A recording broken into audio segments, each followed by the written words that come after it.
தமிழுக்காய் பாரதி என்ன செய்தார் என்று கேட்டால் தமிழே பாரதிக்கு என்ன செய்தது என்று கேட்கலாம்.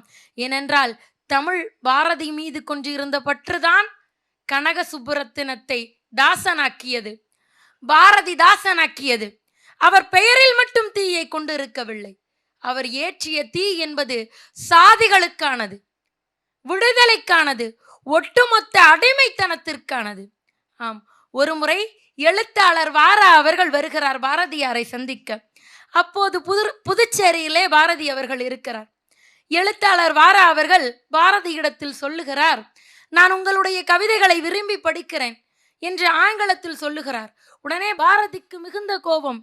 அருகில் இருப்பவரை அழைத்து சொல்லுகிறார், அடே பாலு, எனக்கு இவரிடத்தில் வேலை இல்லை, இவர் உன்னை போலவே அழகாக ஆங்கிலத்தில் பேசுகிறாரடா என்று சொல்லுகிறார்.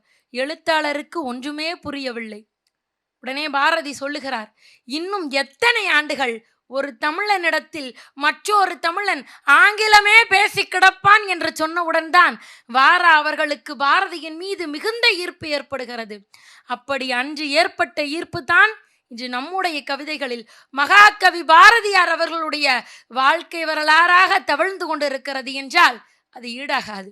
சரி, பாரதி தமிழின் மீது மட்டும்தான் பற்று கொண்டிருந்தாரா? இல்லை, இல்லவே இல்லை. தமிழை விட ஒருபடி அதிகமாக இந்திய தாயின் மீது பற்று கொண்டிருந்தார்.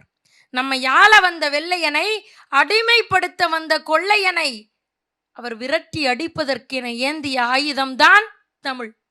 ஆம், தன் நெஞ்சிலே இருந்த சுதந்திரத்தையை ஒவ்வொருவர் உள்ளத்திலும் ஏற்றுவதற்காக அவர் ஏந்திய ஆயுதம்தான் கவிதை.